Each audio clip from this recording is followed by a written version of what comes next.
I'll be very honest with you. I don't share my private life with anyone. Not even with people I like. Hey, besties. So, today we're going to have a bit of a cozy chat. Think of it as a heart-to-heart. Lately, I've been thinking about privacy, especially in this world where everyone's life seems like an open book. It's wild how we're constantly sharing every little detail online, isn't it? But what if, just maybe, keeping parts of our lives to ourselves could actually make us happier?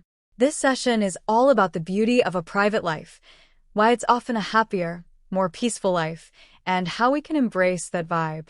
Grab a tea, get comfy, and let's dive in. So we're not going to talk about the biggest flex are the things that people can't see. And one of them is privacy. When no one can pinpoint where you're currently at, where you're going, where you've been, they can't pinpoint your lows or your highs. They can't pinpoint where you are financially, physically, spiritually, mentally. When people don't know the bag that you just got, the abundance that you're currently surrounded by, the healthy relationship that you're in, when everything is healthy around you, keep that to yourself. And that is the quickest way to just mental bliss. If you want to create a brand new life for yourself where nobody knows you anymore, this video is for you. Okay, so the first thing you want to do is create a brand new Instagram. Now, if you are just like, no way, I love my Instagram, then you need to set a date where you delete all that dead weight. You know, people that are just watching you, not saying much, or you feel like they just want to be in your business, yeah, they have to go. Because 9 times out of 10, the girl that you connected with yesterday on Instagram is going to support you faster than Brittany, who you've known since you were 15. It's just a fact of life. Next, you want to start experiencing new things with new people. Doing the same thing every weekend with the same people in the same places, there's no room for growth. There's no room for experience. Try that new restaurant and gatekeep it. Go out the country and don't tell anyone. You need to be doing different things with your life. Now, that doesn't mean just drop everybody from your life. No, if you have good people in your life, that's fine, but you need to create new experiences for yourself, okay? This is how you create a brand new you that nobody knows about. Next thing, you need to understand that privacy is protection. I used to be one of those people where it's like, no, I don't care if they don't like me. I'm still gonna shine. I'm still gonna, no, and no. I do actually care if people who don't like me are watching me, because evil eye does exist, believe it or not. Your friends, your family, your relationship status, how you're feeling that day, keep it off the internet. Now, the last thing I'm going to say to you is a mindset thing. Do not let people who knew you yesterday dictate and determine who you get to show up as today. I don't care if you were doing coke on your bathroom floor last night and you decide that you're giving your life to Jesus. That's your business, okay? There's always going to be that, oh, but she was never like that last year or last month. And let me explain people's logic behind that, okay? People don't like change. They don't like discomfort. So if they see you showing up as a brand new person, they start internalizing that as like, do I have to change? Should I change? No, I'm not going to do that. So let me just pull this person back to remind them who they are so I can feel comfortable. I promise you guys, it's not personal. It's internal with them. Screw those people. And if you want to be Beyonce tomorrow, be Beyonce tomorrow. Now, please go do exactly what I said. Start with the Instagram tonight and then move with each step, okay? And I cannot wait until you create your brand new private life that's yours, just you and God and the close people who love you. That's what life is really supposed to be about. I don't know about you, but sometimes it feels like there's this invisible pressure to share everything. Social media makes it easy to let everyone into our lives, and it's tempting to keep posting the brunches, the vacations, even the struggles. It's like the more we share, the more we feel connected, right? But in reality, that connection can sometimes feel a bit shallow, and we end up feeling like we're performing our lives instead of actually living them. Oversharing, believe it or not, can drain us. It opens us up to opinions, judgments, and even competition we didn't ask for. A private life means being able to enjoy our moments for what they are, not what they look like or how they'll be perceived by others. One of the biggest benefits of keeping a private life? Protecting your peace. Let's be real. When we're constantly sharing, we're also constantly exposed to other people's reactions. And sometimes those reactions are less than supportive. Keeping parts of our lives private creates a little bubble, a safe zone where we can grow, change, and make mistakes without the fear of judgment. It allows us to be authentic and imperfect without the spotlight on every choice we make. No one needs to know every detail, and by setting those boundaries, we're better able to focus on what truly matters without the noise of opinions. Posting on Instagram should be fun without anybody knowing the details of your life. So welcome to Private Hot Girl 101, where I show you how to actually have fun on Instagram, but people still have no idea what's going on. Starting off with number one, be conscious of who you tag. And the reason I say this is because I have some people in my life where it's like, why are you on live at a funeral? Like, why? So I'm always conscious about people who I know like to overshare their life because I don't want to tag them in a story. Somebody clicks the tag and then they're in such a deep dive on that person's page. They end up on my granny's Facebook looking at my pictures from kindergarten. So just be conscious. Number two, and I cannot stress this enough, don't post the goal until it is set in stone. I remember when I graduated college and I posted it, I had some people hit me up like, oh my gosh, Bria, I didn't even know. Yeah, I did that on purpose because I don't care what it looks like to the public eye. I don't care if I look dirty, thirsty, hungry. It's motion behind that closed door. Just me and God, just the way I like it. Because you can really block your blessing if you open up your mouth way too soon. Number three, muting versus blocking people. And I actually have to break this one down because there's a method to my madness. So listen. I have some people on social media so blocked that they would not even be able to find me on a fake page if they hired a private investigator. And then I have certain people just muted from my story because it's like, I don't care that I have them on social media and they're able to see my IG photos because 9 times out of 10, I don't post that frequently on IG anyway. But IG stories, even if they're vague, always feel kind of like a daily update. And there's certain people where it's like, I don't want you to have a daily update. So yeah, unfortunately, you're muted. Number four, leave as much context out as possible. Meaning, let's say you do want to flex and you are in college or you just got your first big girl job.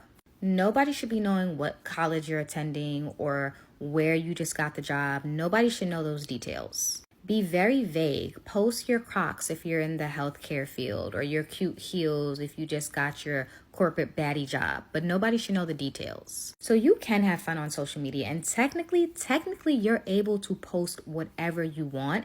People make the mistake of putting too much detail into their story. You're not writing a book. You're not trying to sell your story. So enjoy your life, post what you want, but leave the detail out of it because why do people need to know the detail? They don't. Something very interesting on Facebook. Sad, interesting.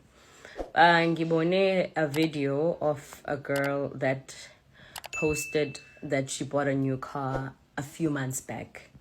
So when she bought a new car coming from the dealership, she posts, she writes this whole paragraph. She's proud of herself, aren't we all, when we've accomplished something as big as buying a car. I'm one of the people that actually posted a lot about my car. Okay, so a few weeks later, I'm not sure if a few weeks later or a few months later, but baby girl is involved in a car accident and she unfortunately loses her life. Yeah, okay. I do 3 things. 1, I do not talk about my personal life. As an example, say you worked with me and you say, Jermaine, how was your weekend? And I'd say, oh, it was good. Oh, what did you do? Oh, not much. What did you do? Right? Now, Friday night, I could have decided that I'm going to get on a rocket ship to Mars, circled Mars 5 times, made it back to work on Monday morning. And I would still tell you, yeah, my weekend was okay. How was yours? Okay? Number 2, I don't ask personal questions. I don't ask people about their spouses, their dogs, the goldfish, the kids. I don't ask because I am not asking questions that I don't want people to ask me. Okay. So normally what happens then is someone will say, oh, how was your weekend? Using that same example. And I say, oh, it was great. How was yours? How are you doing? How? And then they'll spin up, right? Because they really just want to talk about themselves, typically, and they're saying that the goldfish ran down the street. And you're like, what? Fine, whatever. You're just going to have your morning coffee. All right, third. Third, I answer questions that I'm asked. And I know, oh, that's obvious. It's not so obvious sometimes. I'll give you an example. If someone were to say to me, Jermaine, are you married? I would answer by saying, no. Are you married? Turn it back around on them. The way that I mean to answer a question that you are asked is, imagine if it were, Jermaine, are you married? That's the question. And I were to respond with, yeah, no, I'm not married right now. I've been with my man for like 3 years and we're thinking about getting married, but right now we're moving in together. All of my business is out on the street, right? So you have to watch that. So those are the 3 things that I would do in recap. 1, I'm not talking about my personal life. 2, I'm not asking you anything. And 3, I very carefully answer the questions that I'm asked as it involves my personal life, and if I don't want to share them. I hope that is helpful. And then I want to address the people I'm just going to tell them that I don't answer personal questions. Babe, I think it's great, and I love that for you, okay? But not everyone is comfortable doing that, 1. And 2, I do think that the suspect fake people will try their best to have you painted in a very negative light, that you are difficult to work with. So I hope that's helpful. That was a lot. There's something magical about a little mystery, isn't there? When you hold back some details, it adds a sense of intrigue, not only for others but for ourselves. Keeping certain things private reminds us that not everything needs to be put on display. It's a form of self-respect and valuing our experiences enough to protect them.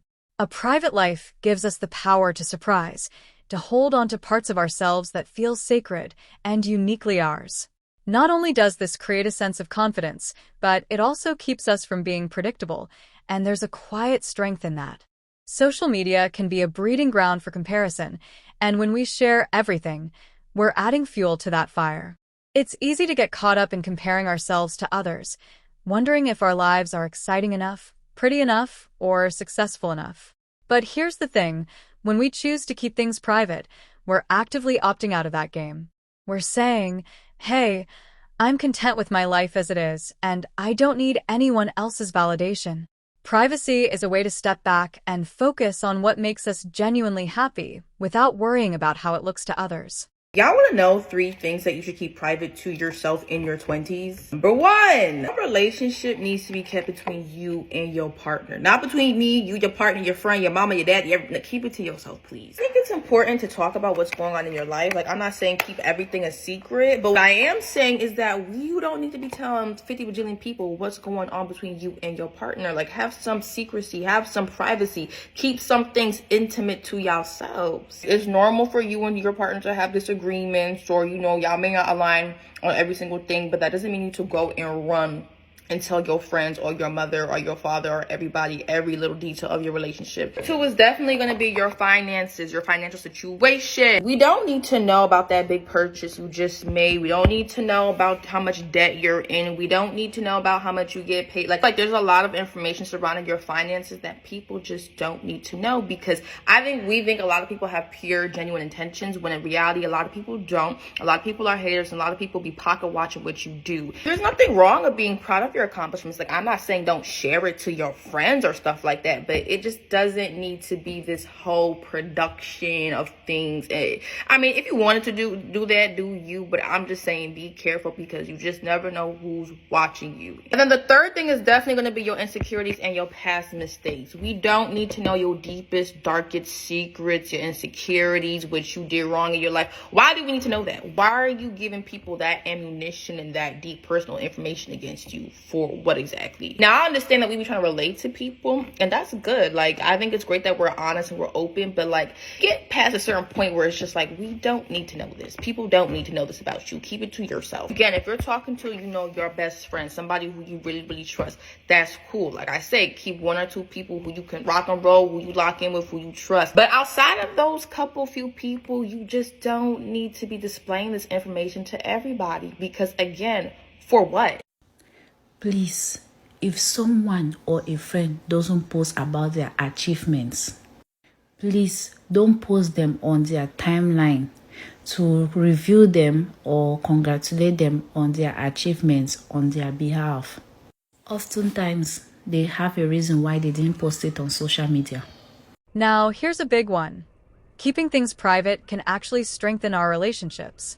When we choose not to share every detail, we're able to create closer, more intimate bonds with the people we care about most.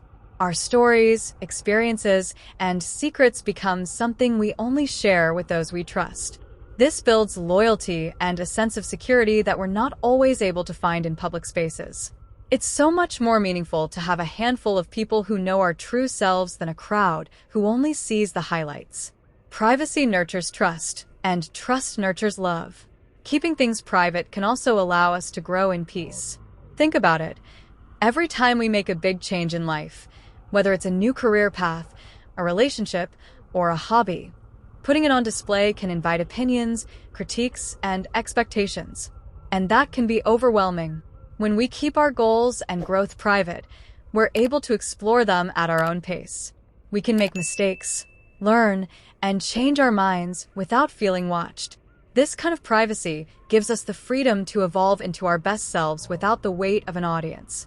There's a beauty in solitude, a kind of peace that's hard to find when we're constantly plugged in.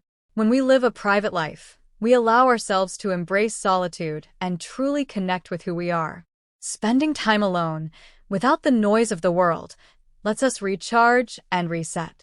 It gives us the space to listen to our own thoughts and understand our desires without external influence.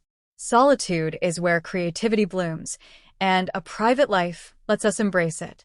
In today's world, success and happiness are often measured by what we show online. But when we live privately, we can define success and happiness for ourselves. It's not about followers, likes, or public approval. It's about finding joy in our own quiet moments. Privacy lets us live authentically, enjoying what we love without needing others to validate it.